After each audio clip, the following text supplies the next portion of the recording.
As the months of winter approach, pollution as an issue again takes center stage. Air quality keeps on worsening day after day, and all the fingers point towards stubble burning. Hello and welcome to Unacademy. In this particular session, we shall be decluttering the issue of stubble burning. Why does it happen? Where does it happen? Are there various different economic factors, agricultural factors, legislative factors associated with that? If yes, what is it? And what are the overall impacts, be it the land, the air, or even when we talk about the surrounding conditions? We shall also be talking about what can be the plausible solutions. And at the end of it, we shall be discussing the previous year question that UPSC has asked from this particular topic. If you have liked the content, please don't forget to click on the like, share and the subscribe button. Now, when we talk about stubble burning, be it the various different governments, be it the judiciary, be it the activists, everyone seems to think that this is a kind of an irresponsible action on the side of the farmers. Despite the fact that the government keeps on announcing various different incentives. Per acre, farmers are provided with an incentive of rupees 1,000 and more not to burn the stubble. Still, the farmers burn that stubble. Is it that the farmers are basically being irresponsible? Absolutely no. So let us understand what this stubble is and why is it that the farmers are forced to burn it. And that too particularly in the region of Punjab, Haryana and Western UP, which basically have been the center stage of food production and grain production in India. So first of all, let us start from the very basic. Let us try to understand what do we mean when we talk about the term stubble. What is a stubble? So basically, when paddy as a crop or rice is grown, now, at the time of harvest, the seeds or the grains are basically cut off and harvested. What gets left behind on the ground, that is what is termed as stubble. Now, this is a pointy and very stiff residue or a biomass, which basically creates a condition where the ground is not fit for further sowing. And the farmers, they don't know what to do with it and they don't have much alternatives with them, and that is why they end up burning this stubble. So stubble is the straw and remaining plant parts that are left on the ground after harvesting a paddy crop. But then when the paddy is harvested, can't this biomass be left in the ground itself so that it is decomposed by the soil and the organic material in the soil gets enriched? For that, let us understand first of all, what are the intricacies involved. We start with the cropping seasons of India. So in India, we experience three different cropping seasons and we have these three different cropping seasons. You have the Kharif season, which is also known as the monsoon season. The crops that we grow in the Kharif season, here the time of sowing of these crops is basically in the months between June to August, depending upon which region of the country are we talking about. And the time of harvest, if you consider, harvesting is done in the months of September and October. Now, paddy or rice is a Kharif crop. Then you have Rabi crops. Rabi crops such as wheat, mustard, etc. Now here, we have to understand the cycle in order to understand why the farmers are forced to burn the stubble. So, wheat, which is a Rabi crop, is sown. The sowing season is in November to December. And the time of harvesting of this particular crop is in the months of March and April. Now, then you also have the short growing crops such as cucumber, watermelon, etc. These are the summer crops, which is also known as a Zaid season. Now, Zaid season, the crops are basically sown in the month of April and May and harvested by May end or at the end of June. So this completes the annual growing season in our country. Now, rice is a particular crop which has certain requirements. It is a monsoon crop. It is a tropical crop. So what are the growing conditions required for rice? So basically, when we talk about rice being a tropical crop, it requires a temperature in general to be higher than around 22 degrees Celsius up till around 35 degrees Celsius. It can grow. You have various varieties of rice which can grow in that. Now, India being a tropical country, for a majority of it, some portions experience subtropical climate. So temperature is not an issue. What is an issue is the availability of water. So rice basically requires a high amount of moisture availability. The moisture required is roughly around 100 centimeter to 125 centimeter per year. Now, these are the conditions which are ideal for cultivation of rice. Now, here, stubble is burnt in which areas? In the region of Punjab, Haryana and Western UP. If you consider those regions, there you will find that the annual rainfall revolves roughly between 60 centimeter to 80 centimeter, 70 centimeter every year. The deficiency in terms of moisture requirement for the cultivation of rice, that is compensated with the extraction of groundwater, and oftentimes that is a kind of an over extraction, due to which we face various different issues. If you take a look at the groundwater map of India, you will find that the regions of Punjab, Haryana, Western UP, they have started figuring out in the regions where the groundwater is extremely depleted. And why is it depleted? Because there is an overall and increased utility of irrigational facilities like tube wells. Almost every other farm will have a tube well or a kind of a pump set where it is installed, and you have endless amount of groundwater which is extracted, because in many of the cases the power is either subsidized or it is even given for free. So that is where the groundwater starts depleting. Once the groundwater level starts depleting, not only is it bad for the overall agroecology of the region, but also the groundwater starts bringing in contaminants like heavy elements like lead, mercury, cadmium and even uranium. So that is a major problem. Now, for cultivation of rice, the people generally extract the groundwater, as we have already talked about. Now, the groundwater which started depleting in these areas, in order to bring a control over it, the state legislatures of Punjab, Haryana, they passed the Groundwater Act. What is that particular act?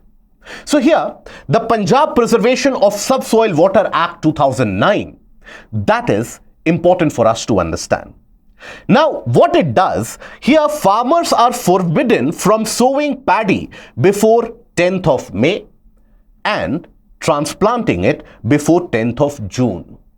That means the era or the period where you have maximum amount of evaporation from the ground surface, lack of rainfall, in that time period, paddy cultivation and paddy sowing is not allowed. Now, rice as a crop also requires close to around 120 to 140 days in order to mature. Now, because this act has been passed to conserve the groundwater, means what? It virtually means that now the sowing of paddy in most of the regions of Punjab and Haryana and Western UP, that takes place in the month of July or end June. That is when the monsoonal rains have arrived in the area. The basic reason for passing this act was that let the monsoon rains come over, that will provide with some amount of moisture, and that moisture can be utilized for the growth of paddy and cultivation of paddy. Let's not extract too much of groundwater. But then what is the reality? The reality is, while it has delayed the sowing time, but then still groundwater is being exploited. So it is a lose-lose situation that we are staring at. Now, once you delay the sowing, then after that calculate around 5 months or around 4 to 5 months from that time period. That means the season of harvesting rice, season of harvest of rice in these particular regions come around the month of October. From the 1st to the 4th week of October, that is when rice is and paddy is harvested. Now, once the paddy crop is harvested, then immediately the farmers have to ready their farmlands for sowing of wheat. Wheat being a rabi crop, now wheat requires some amount of rainfall at the time of sowing. From the months of November, the northern and the northwestern part of the country, that is Punjab, Haryana, Western UP, they start receiving periodic rains brought about by western disturbance phenomena. So at that point of time, ideally the farmers want that the seeds for the wheat crop is already sown, so that wheat cultivation does not suffer. So they have a very small time window before which they have to continue or clear the farmland from the stubble and at the same time plant wheat as a crop. And this particular legislation has further delayed that plan of action and has reduced the time window available with the farmers.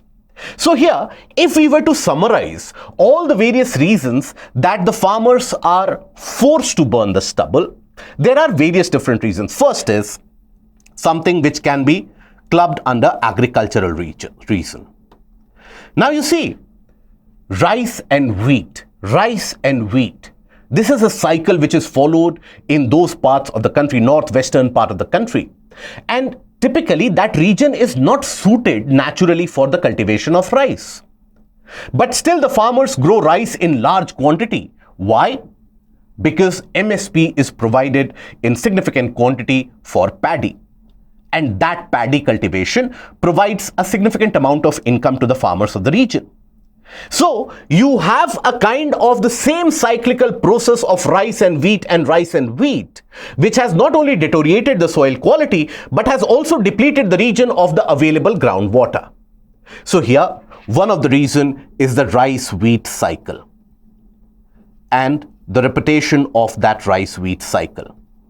Now, this is also the answer for the question that why stubble is not burnt despite the fact that paddy is cultivated in southern part of India. If you take a look at Tamil Nadu coastline, Tamil Nadu grows significant amount of rice and paddy. If you take a look at Assam, if you take a look at Bengal, if you take a look at eastern coast, they grow rice. But you don't hear news stories about stubble burning from these regions. Why? Because in these areas, the season does not change so drastically from the month of November. So the farmers have got enough time to let that stubble get naturally absorbed by the soil, increasing the soil fertility, or when it softens enough, it becomes soft. That is when removing it is an easier process.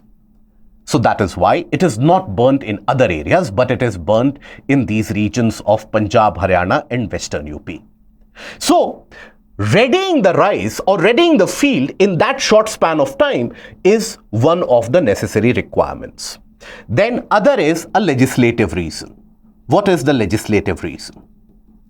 The legislative reason, as I talked about, and as we talked about the fact that you have the Groundwater Act, due to which the sowing season has been delayed. A farmer, even if they want to sow it earlier, they cannot. So naturally, the time of harvesting is in the month of October.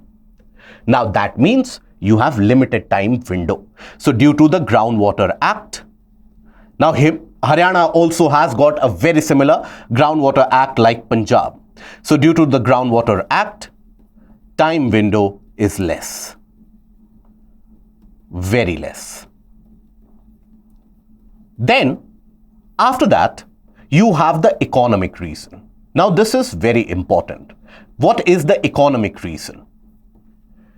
So when you hear about or when you read the news articles, you talk about or you listen to the activists that tell you that stubble can be utilized for industries, stubble can be used for packaging materials to produce ethanol, biofuel, etc.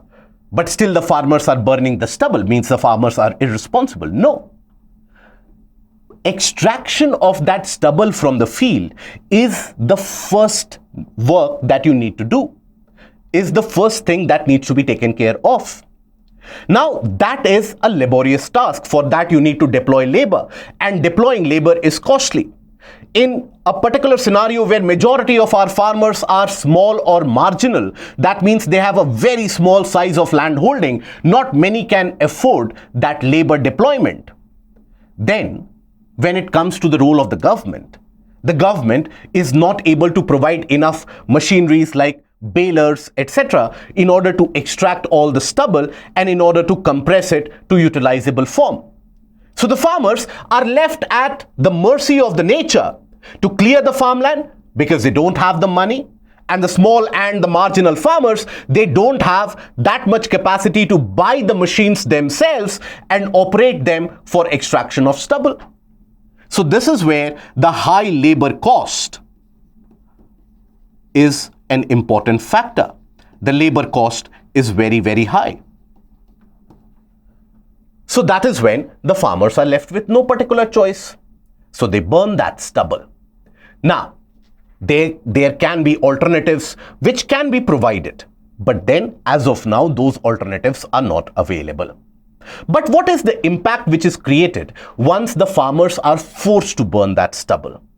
When I say forced to burn that stubble, it is a partial choice also, because you have to understand, if the farmers, they don't grow rice, or if they choose to grow, let's suppose, any vegetable or any particular other crop like millet or pulses, then they won't face this particular problem. But they grow paddy, despite the fact that the region is absolutely not suited for paddy, still they grow paddy for the availability of MSP. And that is where it is a matter of choice as well.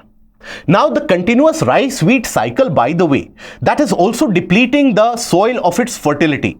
The soil in these areas are no longer as fertile as they would be at one point of time. As a consequence of this, the farmers are forced to apply greater number or greater amount of fertilizers, insecticides and pesticides into their farmland. Now, whenever you apply more number or more amount of fertilizer, automatically the ground requires more amount of water as well to soak in and to absorb that fertilizer. So again, that creates a vicious cycle. So here, understand the vicious cycle first. So this leads to decline in fertility. And due to the decline in fertility, what happens? You apply more fertilizers. When you apply more fertilizers, the ground requires more water. When the ground requires more water, that means again you have over exploitation of groundwater. And then eventually it will also lead to further decline in fertility, creating a saline condition of the soil. Salinity level of the soil increases when you carry out over irrigation. So this is a vicious cycle that the region is basically trapped in. Now, once the stubble is burnt, the land basically becomes very dry and the soil fertility overall is drained out. The soil becomes very hardened and compact. So once the soil becomes hard, it is very difficult to till the soil, very difficult to sow new crops or new seeds into the soil, and the important biotic components, the microflora and fauna which are present in the soil, which are very important in enriching the soil fertility, everything immediately is erased. So the land becomes degraded. Eventually, this will lead to desertification as well. But the maximum amount of impact is felt in the air. You have various different gases like carbon monoxide, methane, then you have sulfates, then you have volatile organic compounds which are produced, right? Various different contaminants are produced in the air, and that further pollutes the region. And this is a continued process which we experience year after year in the months of October, November and December. That is why every year during this period, this particular issue remains in news. When we talk about the moisture, the soil is drained out of whatever moisture that the soil has retained. The soil becomes absolutely dry and sandy. And that is what makes the ground also very drought prone. If you have failure of rainfall even for a couple of weeks, immediately drought conditions prevail, right? So that is where if you burn the ground, obviously all the moisture will be consumed, isn't it? So that is the overall impact which is created. So if this is the issue, this is why the stubble is burned, what can be done as a solution moving ahead? So there are various different types of solutions. But the most important solution of all is the importance of crop diversification. Those areas which are naturally not suited for a crop should not grow the crop. You know, when you grow 1 kg of rice, let's suppose, after harvesting, now the traditional flood irrigation which is utilized in order to cultivate rice, now that consumes close to around 5 kiloliter of water. Every kg of rice consumes close to around 5 kiloliter of water in terms of the traditional irrigation practices which are followed in these areas. Flood irrigation as in you flood the farmland with water and you allow the crops to grow. Even if you export that rice, you are even exporting your groundwater reserves. That is something that people don't realize immediately. Now, paddy is not suited for that region. Pulses are, vegetables are. So, when you grow that, not only will it have the potential to increase the overall farm income, you can also grow crops like millets. And that is when it will provide nutritional security to the country which faces the problem of malnutrition. The problem of malnutrition cannot be wished away by consumption of rice. Most of the rice which is produced lies in the buffer stock and is for the export market. So there is a problem of exporting our own natural resources along with rice. So crop diversification is a must in these particular areas. Then equipment should be given to the farm producing organizations, the farm cooperatives. Now these farmers, the small land holding farmers or the small and marginal farmers, they need to get together, form these FPOs, create these farm cooperatives, and they need to procure some of these equipments, or the government should ideally provide the equipments to these particular groups and farmers. As of now, the government in Punjab, the government in Haryana, all of them are claiming, even in Uttar Pradesh, they are claiming that we are providing the equipments, but on the ground, if you ask the farmers, most of the farmers, they basically are wanting those equipments, but they are not getting that facility. They say that because we are small and marginal farmers, the equipment won't even fit in our farmland. So that is where you need the supply of balers, which can basically compress that, help in the utilization of stubble thereby. And even happy seeders, for example, happy seeders are those equipments where you don't need to till the land in order to sow. You can have the undisturbed soil where you can sow the next crop itself. Now, not only will it ensure that the soil moisture is retained, beneficial for the next generation of crops, but at the same time, it will ensure the preservation of microflora and microfauna and maintain the fertility of the soil for a long run as well.